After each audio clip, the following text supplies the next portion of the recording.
Narrated Said bin Jubair, I said to Ibn Abbas, Nawf al-Bakali claims that Moses, the companion of Qadir, was not the Moses of Bani Israel, but he was another Moses. Ibn Abbas remarked that the enemy of Allah Nawf was a liar.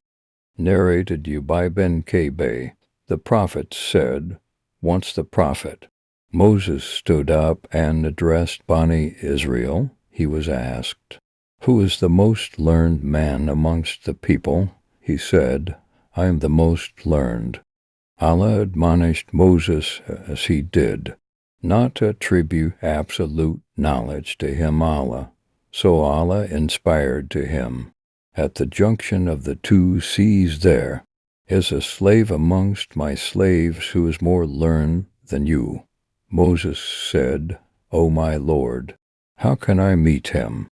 Allah said, Take a fish in a large basket and proceed, and you will find him at the place where you will lose the fish. So Moses set out along with his servant boy Yosha ben Nun and carried a fish in a large basket till they reached a rock, where they laid their heads, i.e. lay down and slept. The fish came out of the basket, and it took its way into the sea as in a tunnel. So it was an amazing thing for both Moses and his servant boy. They proceeded for the rest of that night and the following day. When the day broke, Moses said to his servant boy, Bring us our early meal. No doubt we have suffered much fatigue in this journey. Moses did not get tired till he passed the place about which he was told. There the servant boy told Moses, Do you remember when we betook ourselves to the rock? I indeed forgot the fish. Moses remarked, That is what we have been seeking. So they went back retracing their footsteps till they reached the rock. There they saw a man covered with a garment, or covering himself with his own garment. Moses greeted him. Al-Qadir replied, saying, How do people greet each other in your land? Moses said, I am Moses. He asked the Moses of Bani Israel. Moses replied in the affirmative and added, May I follow you so that you teach me of that knowledge which you have been taught? Al-Qadir replied, Verily, you will not be able to remain patient with me. O Moses, I have some of the knowledge of Allah which He has taught me and which you do not know, while you have some knowledge which Allah has taught you which I do not know.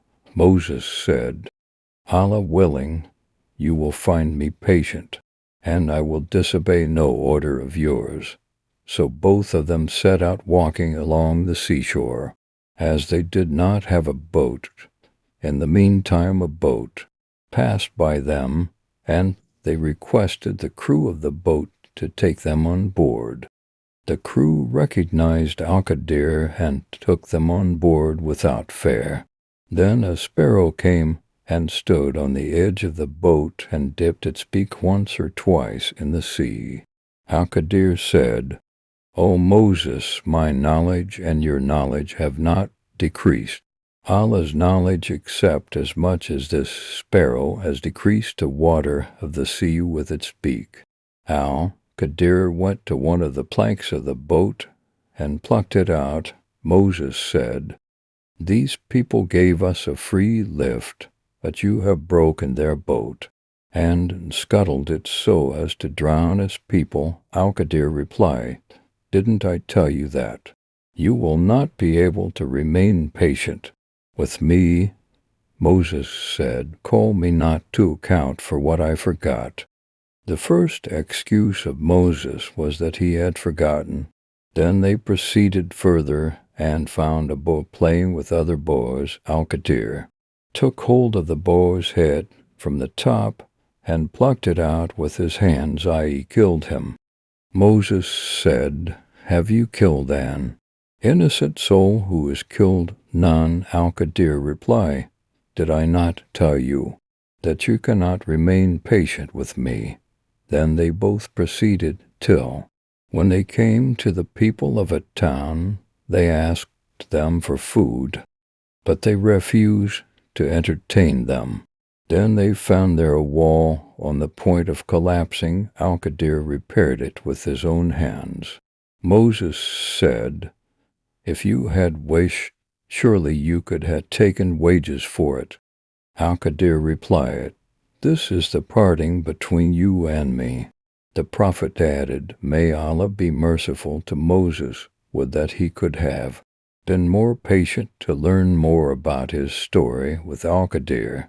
Narrated Abu Musa, a man came to the Prophet and asked, "O Allah's Messenger, what kind of fighting is in Allah's cause?" I ask this, for some of us fight because of being enraged and angry at, some for the sake of his pride and haughtiness.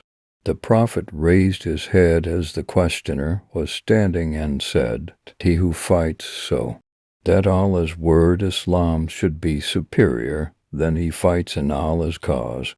Narrated Abdullah bin Ammar, I saw the Prophet near the Jamrah, and the people were asking him questions about religious problems. A man asked, "O Allah's Messenger, I have slaughtered the hadi animal before doing the Rami."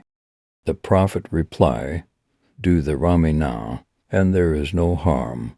Another person asked, "O Allah's Messenger, I got my head shaved before slaughtering the animal." The Prophet replied, "Do the slaughtering now, and there is no harm."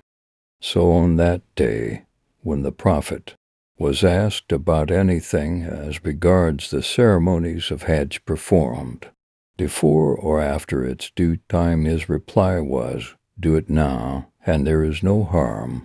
Narrated Abdullah, while I was going with the Prophet through the ruins of Medina, and he was reclining on a date palm leaf stalk, some Jews passed by. Some of them said to the others, "Ask him the Prophet about the Spirit." Some of them said that they should not ask him that question, as he might give a reply which would displease them, but some of them insisted on asking. And so one of them stood up and asked, "O Abul Qasim, what is the Spirit?" The Prophet remained quiet. I thought he was being inspired divinely, so I stayed till that state of the Prophet while being inspired was over. The Prophet then said, "And they ask you, O Muhammad, concerning the Spirit. Say, the Spirit, its knowledge is with my Lord, and of knowledge you mankind have been given only a little." 17.85. Narrated Aswad Ibn Az-Zubair said to me, "Aisha used to tell you secretly a number of things. What did she tell you about the Kaaba?" I reply, "She told me that once the Prophet said, 'O Aisha, had not your people been still close to the pre-Islamic period of ignorance and infidelity, I would have dismantled the Kaaba and would have made two doors in it, one for entrance and the other for exit.'" Later on, Ibn Az-Zubair did the same.